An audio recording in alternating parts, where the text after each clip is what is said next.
Hello guys, welcome to back to my mini vlog. I hope हजुरहरू पनि सन्चै हुन्छ अनि म पनि सन्चै छु। आज चाहिँ म कहाँ जाँदैछु भनेपछि आज चाहिँ म प्युठान जाँदैछु अनि दादा र म भएर बाइकमा प्युठान जाँदैछौँ। मामु चाहिँ गाडीमै जानु लाग्नु भएको छ। मामु चाहिँ हिँडिसक्नु भयो, दादा छोड्न जानुभएको छ। अब दादा आएपछि लिएर भएर जान्छौँ। पछि भेटौँला गाइस ब्यागमा। हेलो गाइस, हामी चाहिँ आइसक्यौँ। हामी कहाँ आइसक्यौँ दादा भन्नु त?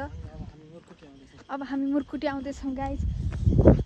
यो चाहिँ माई ब्रदर बाइक हड्डी पसली एक भइसक्यो। यहाँ यस्तो कच्ची बाटो रहेछ यो भोगा। ए झोला बिर्सियो।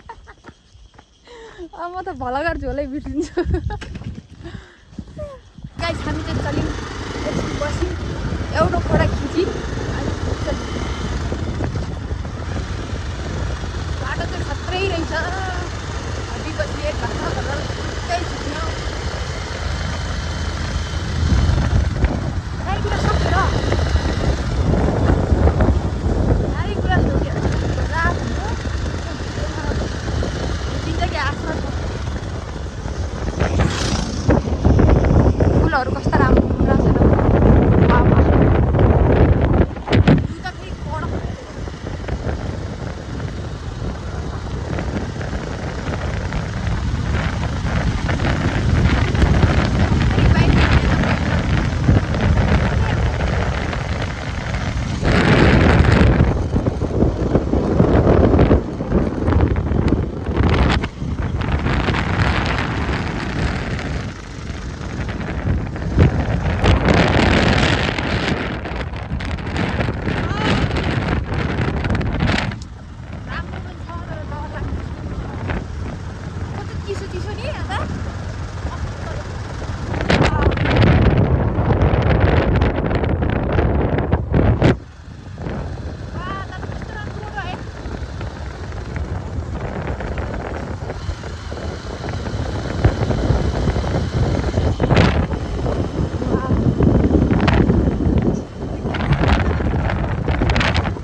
बजाए सकी तो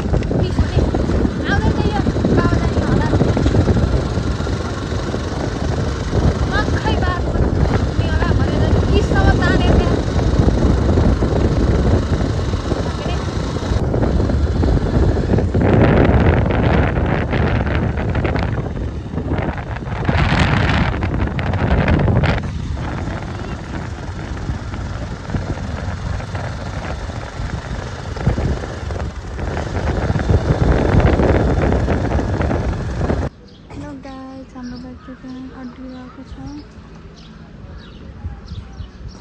मान्छे चाहिँ म यहाँ छु। कस्तो गर्मी रहेछ यहाँ, चकचकै सकिन्छ जानु जाइ। हावादान कस्तो गर्मी लाग्यो यहाँ त। हाम्रो दादा चाहिँ फ्रुटी लिनु जाँदै हुन्छ।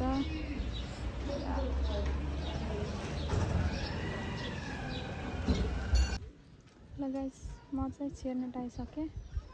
अब यहाँदेखि चाहिँ कति 1 घन्टा जति लाग्छ। यहाँदेखि म चाहिँ जिपमा जाने अरे। मम्मीलाई कुरिरहेको छ मैले जा, मम्मी आउँदै हुन्छ। कति साह्रो गर्मी हो भगवान्, म त टक्कै लागिसक्यो। म भ्यू देखाउँछु चेयरनेट आएको। यो चाहिँ हाम्रो बाइक तातेर कस्तो भए शीतलमा रहेछौँ। बाइक पनि के भिडियो गराइरहने क्या त, बाइक ठङ्ग परेर उमाइरहनु भएन। आजको भिडियो चाहिँ अलिक छोटो हुन्छ होला, कस्तो हुन्छ भनिदिनु होला। गाइस, मेरो मम्मी चाहिँ आउँदै हुनुहुन्छ। आमसुले गरेर टङ्गाङ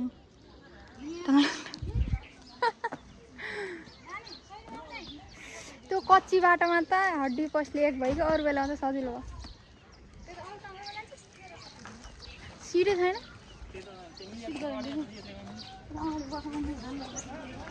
के भयो दबा मम्मी 2-3 घन्टामा आयो कि 2 घन्टामै आयो। बोगट त आएन बोगट त आएन। सिट छ एउटा होला कि यसले पछि कुछ पाएर जेब्रामा हालिनु हुन्छ कि। कति बजे जाने हर्न गाह्रो? कति बजे जाने? लगिदिनुहोस्। यत्रो मान्छे पनि ठाउँ पुगेन। कहाँ मर्दैन?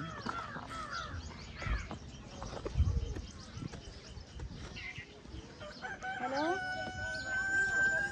भर्खर चिरेर राखौँ के